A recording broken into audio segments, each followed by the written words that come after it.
The echoing roar of the New York City subway was a constant hum in the background, a symphony of steel wheels grinding on rails, the faint chatter of commuters, the distant screech of brakes, and the occasional muffled announcement over crackling speakers. It was the lifeblood of the city, the artery through which millions flowed every day. Yet beneath the chaos and noise, in one of the many underground stations, a quiet story was beginning to unfold.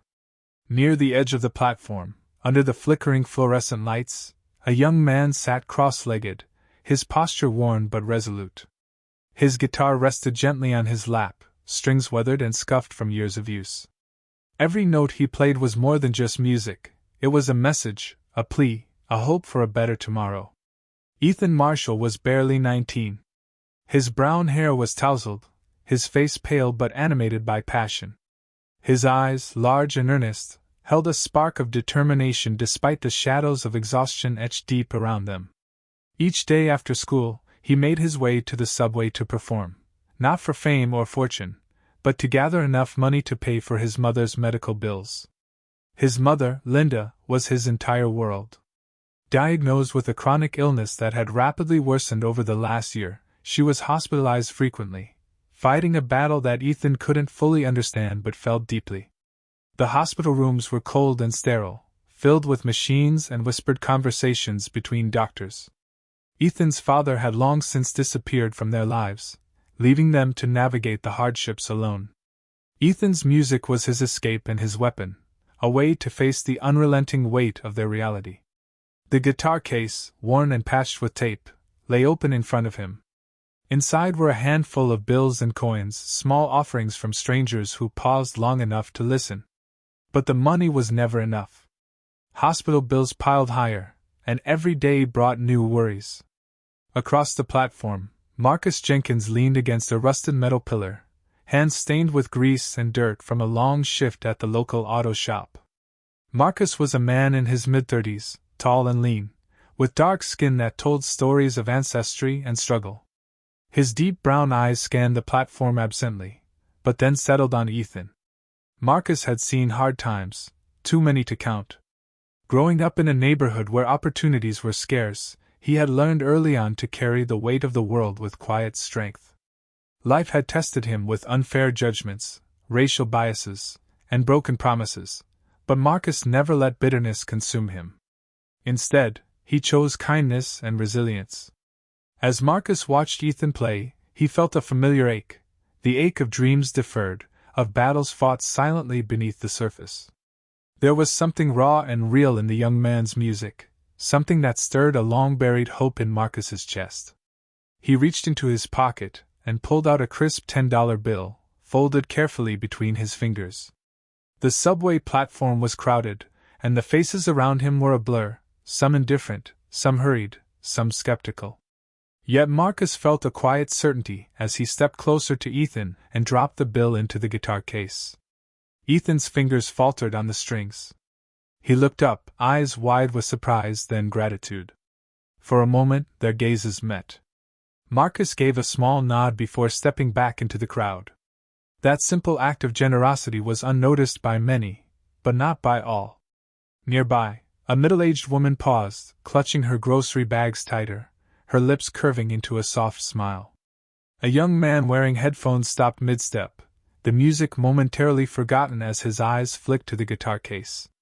An older businessman glanced up from his phone, catching the falling bill before returning to his call. Slowly, like the first drops before a rainstorm, the atmosphere on the platform began to shift. Marcus's story. Marcus wasn't just any man passing through the station. He carried the weight of experience. At the small Bronx garage where he worked, he was known as reliable and steady, the guy who could fix almost anything. But outside the grease and engines, Marcus faced the world's harsh realities, moments of being judged by the color of his skin rather than the content of his character. There was the time a customer hesitated to shake his hand. The times a police officer followed him for no reason. The countless subtle slights that added up like invisible scars. Yet Marcus refused to let these moments define him. Instead, he held tightly to the belief that kindness was the strongest weapon against prejudice. Today, watching Ethan, he saw a reflection of himself, a young man fighting against invisible odds, hoping someone would believe in him. He remembered his own youth, the beat-up bike he rode to school, the nights spent dreaming of a better life. And he hoped that his small gesture might be a spark for Ethan, just like a stranger's kindness once was for him. Ethan's world. Back on the platform, Ethan's mind raced. The $10 was more than he had earned all day. His fingers trembled slightly as he picked up his guitar again, the notes, flowing softer now, filled with new hope. Between songs, he wiped sweat from his brow and glanced at the worn photo of his mother taped inside the guitar case, her smiling face a reminder of what he was fighting for. He thought about the hospital bills, the nights he had stayed awake with worry, and the dreams he still dared to have. Some days, Ethan felt invisible, just another struggling kid lost in the endless city. But today, Marcus's act reminded him he was seen, that people could care. The bystanders. The crowd on the platform was a patchwork of the city's diversity, business people rushing home, students laughing, street vendors shouting their last calls, tourists looking lost among the sea of faces. Among them was Karen, a middle-aged woman carrying bags of groceries and nursing a hip injury from a recent fall. She had lived in the neighborhood her whole life and was used to ignoring the noise. But the guitar's melody, combined with the scene unfolding, caught her attention. She paused and dropped a few coins into the case, a small but meaningful gesture. Nearby, Jamal, a college student with headphones and a hoodie, pulled out his earbuds and listened. He had experienced his share of racial profiling but felt inspired to contribute. His hand hovered over his wallet before slipping a bill into the case. Even Richard, the businessman preoccupied with his phone, found himself watching longer than he wanted to admit. He thought about the divide in the city, the distance between people. He slipped a $20 bill into the case, surprised by the warmth it gave him. The spark. As the minutes passed, the guitar case began to fill. More and more people stopped, drawn by the music and the story they sensed but couldn't fully explain. Marcus watched from a distance, a faint smile tugging at the corners of his mouth. He didn't expect anything in return. He only hoped the young man's path might be a little easier. And in that crowded subway station, under the flickering lights and cacophony of the city, something powerful was beginning to grow, a quiet rebellion against prejudice, fueled by music, hope, and the simple power of human kindness. The morning light filtered through the grimy windows of the subway station, casting long shadows across the worn tile floor. Ethan tightened the strap of his guitar case, his fingers trembling not from cold but from the swirling emotions inside him. The weight of his world, his mother's illness, his own doubts, the daily struggle, pressed on his chest like a storm ready to break. But today felt different. Since the day Marcus had dropped that $10 bill into his guitar case, things had started to change. Slowly, almost imperceptibly at first, Ethan noticed more eyes linger on him. More hands reached into pockets. Coins and bills started to fill the case. Strangers smiled, nodded, and some even stopped to listen, really listen. It was as if the city, in all its vastness and noise, was beginning to recognize him. And more than that, to believe. Ethan's music, once just a whisper in the background of hurried footsteps, was becoming a voice, a small but defiant song of hope. As Ethan played, weaving melodies that spoke of pain, dreams, and resilience, his mind drifted to his mother. Linda was lying in a hospital bed hours away, hooked to machines that beeped steadily, fighting to hold on to life. Her battle was his battle. Every dollar he collected was a brick in the fragile foundation of her recovery. His fingers slid over the guitar strings, the notes trembling with the unspoken stories of sacrifice and love. "Hey, you've got quite the crowd today," a voice interrupted his thoughts. Ethan looked up to see a young woman standing nearby, her warm smile framed by a colorful scarf wrapped loosely around her neck. She held a steaming cup of coffee and a notebook filled with scribbles and names. "I'm Sarah," she said, extending a hand. "I work with a local community arts group. We've been looking for someone just like you." Ethan hesitated but shook her hand. "Thanks. I'm just trying to help my mom." Sarah nodded, her eyes shining with empathy. "I know how hard it can be. If you want, I can help you get gigs, real ones, not just subway platforms.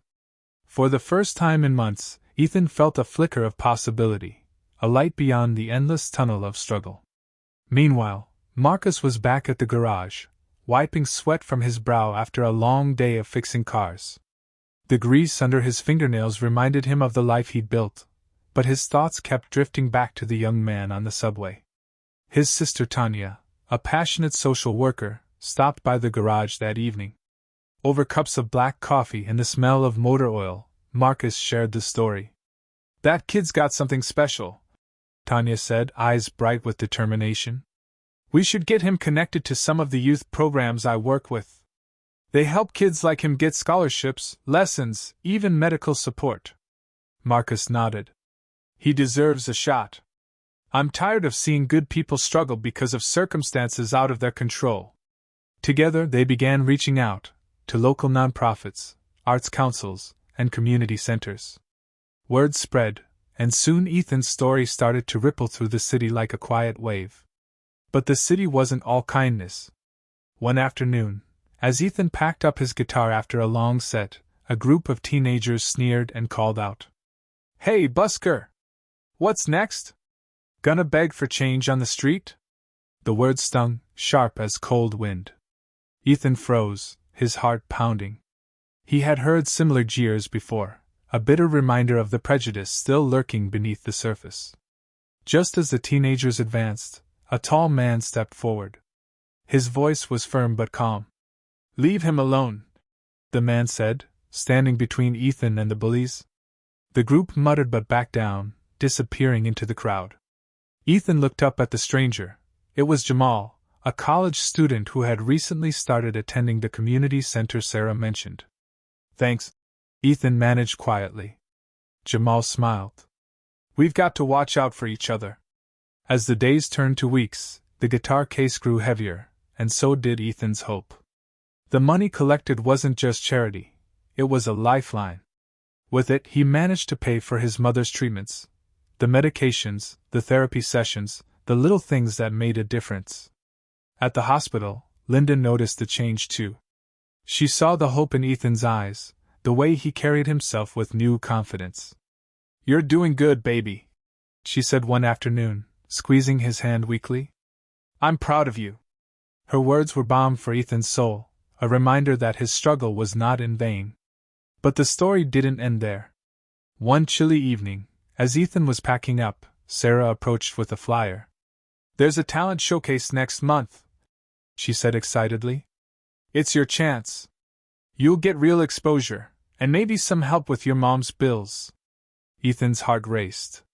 The path ahead was still uncertain, filled with challenges, but now there was a bridge, a way forward.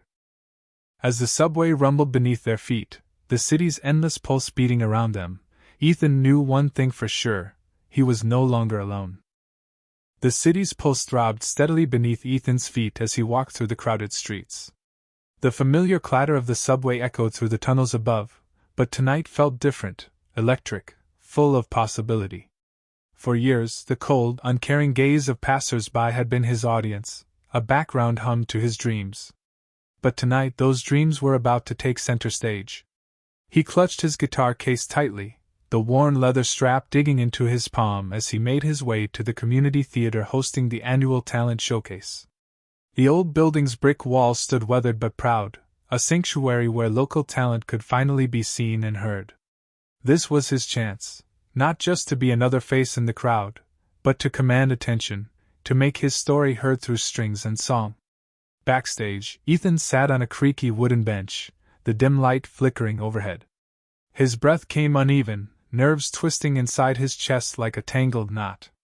Beside him, Sarah, the kind-hearted volunteer who had taken a special interest in his music and well-being, gave him a reassuring smile. "You've got this, Ethan. Remember why you started playing," she said softly. "It's not just about the music. It's about the hope you carry, hope for your mom, for yourself, for all of us."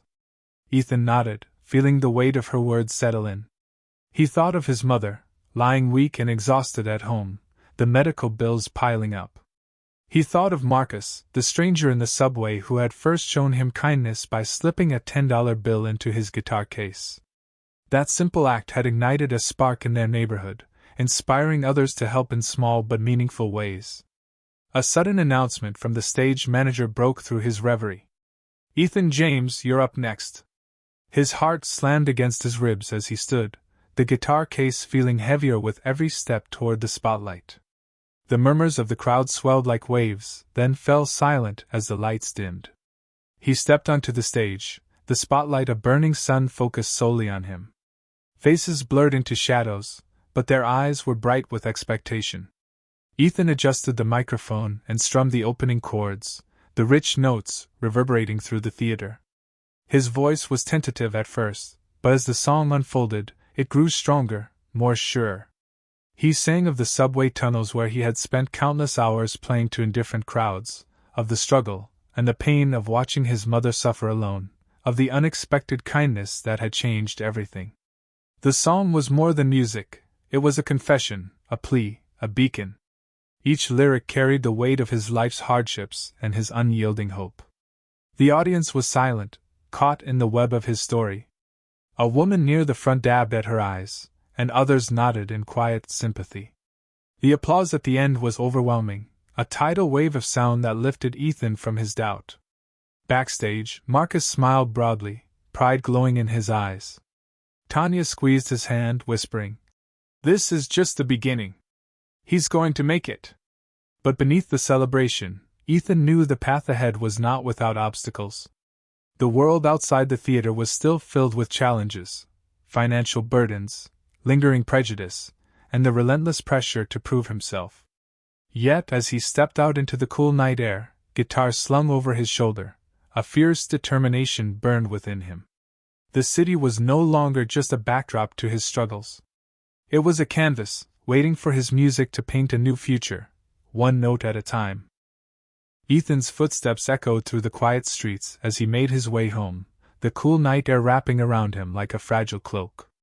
The applause from the theater still rang in his ears, but the city was far from silent now. In every corner, from the towering skyscrapers to the dimly lit alleyways, whispers of change were stirring. Tonight had been a turning point, not just for Ethan, but for everyone who had ever doubted the power of one small act of kindness. He thought about the first time Marcus had handed him that $10 bill in the subway. The memory was vivid, the rough edges of the folded notes, the warmth of Marcus's eyes, the surprise that softened Ethan's guarded expression. It was a simple gesture, but it had set off a chain reaction. Passers-by who witnessed the kindness began leaving coins, bills, even notes of encouragement in Ethan's guitar case. Soon, strangers were stopping to listen, their faces opening in genuine smiles instead of hurried glances. At the hospital, Sarah watched as Ethan's mother, Gloria, received her treatment. The bills were daunting, but the growing support from the community was a beacon of hope. Local fundraisers, small donations, even a few grants had started to cover the costs. For the first time in months, Gloria's fragile smile returned, and Ethan felt a lightness he hadn't known since his childhood. But with visibility came scrutiny. The neighborhood was a microcosm of the city's broader struggles, hope intertwined with skepticism and prejudice. Not everyone was ready to embrace change. One evening, as Ethan practiced his songs at a small cafe, a group of men at a nearby table whispered harsh words, their eyes cold and dismissive.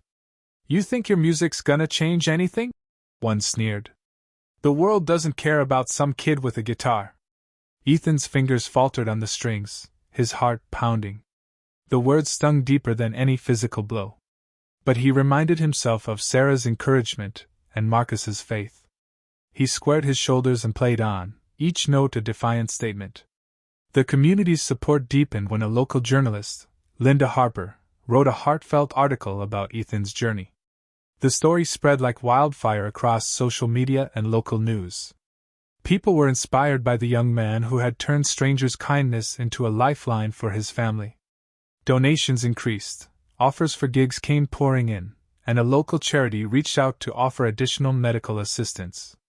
Ethan's world was changing, but so was he. The music that once served as a refuge was now a tool, one he wielded with growing confidence. At rehearsals, he experimented with new melodies, weaving in stories from his neighborhood, the struggles and triumphs that shaped him.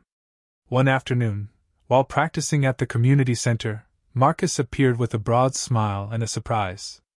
"I talked to some folks," he said, pulling out a flyer. "They want you to perform at the summer festival. It's a big deal, lots of people will be there." Ethan's eyes widened. The festival was a chance to reach a wider audience, to bring his message beyond the subway tunnels and theater stages. It was everything he had hoped for, and more. Yet, amidst the excitement, the weight of responsibility settled heavily on his shoulders. The road to the festival was lined with challenges: perfecting his set, dealing with the pressure of public expectation, and confronting the harsh realities of racial bias that still lingered in subtle, insidious ways. One evening, as he walked home from rehearsal, Ethan encountered a group of teenagers who taunted him, their words dripping with venom. "You don't belong here," one spat. "Go back to where you came from."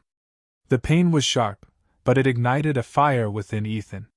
He stopped, looked them in the eyes, and spoke calmly but firmly. "I belong wherever I choose to be. My music is my home." The confrontation ended without violence, but it left a lasting impression. Ethan knew the fight wasn't just about music, it was about dignity, identity, and breaking barriers.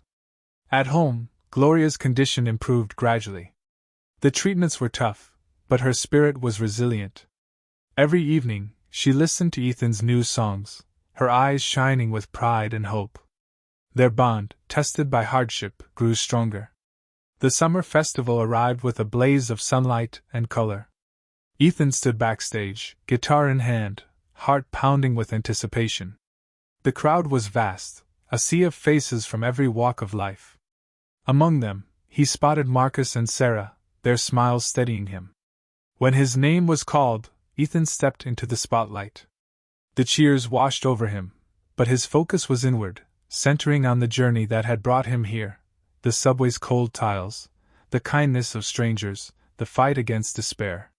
He played with passion and honesty, each song a chapter of his story.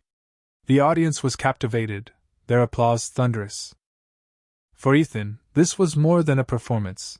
It was a declaration of hope, resilience, and the power of community. As the final notes faded, Ethan looked out over the crowd, his heart full. The ripples of change he had started were spreading, reaching farther than he ever imagined. And in that moment, he knew this was just the beginning. The warm glow of the streetlights mixed with the fading dusk as Ethan walked home from the festival, the sounds of cheering still echoing faintly in his ears. The night air was cool, a soft breeze carrying the scent of summer blooms through the city streets. For the first time in a long time, Ethan felt something unfamiliar yet welcome, a quiet confidence that settled over him like a well-worn coat. But the journey wasn't over. In fact, it was only just beginning. Back home, his mother Gloria was waiting, sitting by the window in their small apartment. Her frail figure was silhouetted against the faint city lights, a gentle smile on her lips when she saw Ethan. "You were amazing tonight," she whispered, her voice hoarse but filled with pride. Ethan sat beside her, careful not to disturb the fragile rhythm of her breathing. "It's because of you, Mom. You've been fighting every day. I just want to make you proud." Gloria reached out and took his hand. "You already do." In the days that followed, Ethan's life became a whirlwind of rehearsals, interviews, and community events. His music was reaching more people, and with it, the stories of kindness, struggle, and hope from the subway tunnels to the city's heart. Marcus remained a steadfast presence, his friendship a steady anchor amid the storm. One afternoon, as they sat in a bustling cafe, Marcus leaned forward, his eyes serious. "Ethan, have you thought about how far you want to take this? The music, the message, it's powerful. But there are people who won't like it. People who see the world in black and white and won't understand the shades of gray you bring." Ethan nodded slowly. "I know. But if I back down now, what message does that send? That we can be pushed aside, silenced? No. I want to build bridges. Change minds. One song at a time." Their conversation was interrupted by Sarah, who joined them with a stack of flyers and a hopeful smile. "There's a local radio station interested in featuring your story and music. It's a chance to reach even more people." Ethan smiled, the possibilities unfolding like a tapestry.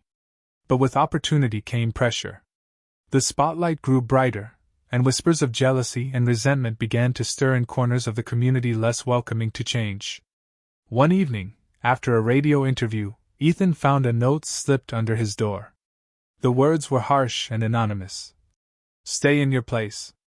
The message cut deep, but Ethan refused to let fear control him. Instead, he shared it with Gloria and Marcus, their support a shield against the darkness. "I won't be afraid," Ethan declared. "Not when so many people are counting on this." The city around them was changing, but prejudice was still a shadow lurking beneath. At the community center, where Ethan often practiced, a heated conversation erupted one afternoon. A local politician, wary of Ethan's growing influence, questioned the young musician's role in the neighborhood. "Music won't fix real problems," the politician sneered during a town hall meeting. "We need jobs, infrastructure, not songs." Ethan stood, his voice steady and clear. "Music is part of the solution. It brings people together, inspires hope, and reminds us of our shared humanity. Without that, progress means nothing." The room fell silent, some nodding in agreement, others frowning. But Ethan's words sparked a deeper conversation, one that would lead to new collaborations between artists, activists, and community leaders. As summer turned to fall, Ethan's music became a beacon, not just of his own dreams, but of a community's resilience. He organized benefit concerts, partnered with local nonprofits, and used his growing platform to advocate for change. One crisp evening, standing on the balcony of their apartment, Ethan and Gloria watched the city lights flicker below. The journey had been long and hard, but every note, every kind gesture, every moment of courage had brought them closer to something bigger than themselves. Gloria squeezed Ethan's hand. "You've built something beautiful, son." Ethan smiled, eyes shining with determination. "This is just the beginning. There's so much more to do." And as the stars blinked into the night sky, Ethan knew he was ready to face whatever came next, because he was no longer alone.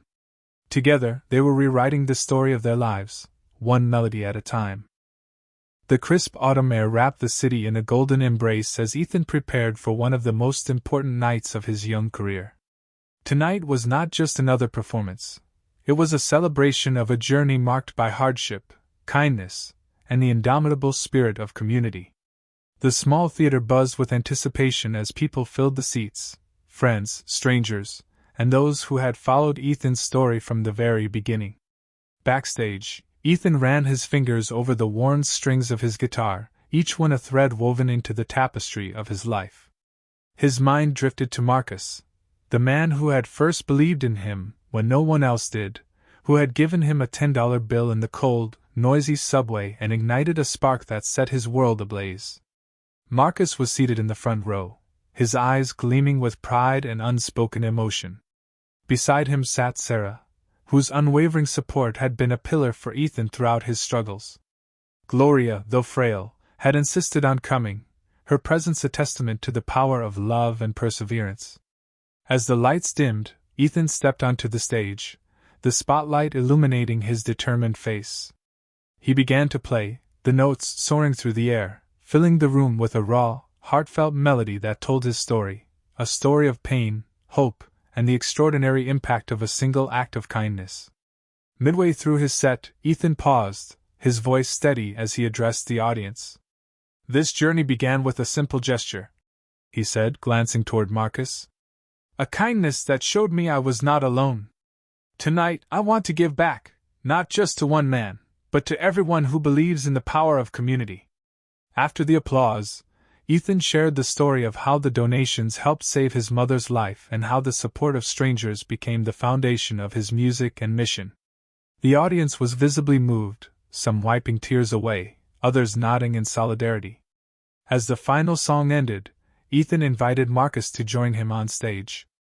The crowd erupted into cheers as the two men embraced, their bond a symbol of hope transcending race and circumstance. After the show, in the quiet backstage room, Marcus handed Ethan an envelope. "Open it," he said softly. Inside was a check, more money than Ethan had ever seen, along with a note. "For your mother's future, and for all the dreams you've yet to chase." Ethan's eyes filled with tears. "I don't know what to say." Marcus smiled. "You already said it with your music. Now, it's time to build the future you deserve." In the weeks that followed, Ethan used the funds to ensure his mother's ongoing care and to invest in his music career. He hired a mentor, expanded his repertoire, and began organizing workshops for young musicians in his community, paying forward the kindness that had changed his life. Yet, challenges remained. There were nights when doubt crept in, when the weight of expectations threatened to crush his spirit. But each time, he thought of Gloria's smile, Marcus's faith, and the faces of the community that had rallied around him. One day, a young boy approached Ethan after a street performance, guitar case in hand. "I want to be like you someday," he said shyly. Ethan knelt down, placing a hand on the boy's shoulder. "You already are. Just believe in yourself and keep playing." As the sun set over the city, Ethan felt a deep sense of peace. His journey had come full circle, from a lonely subway musician to a beacon of hope and resilience. And though the road ahead was still long, Ethan knew he would never walk it alone.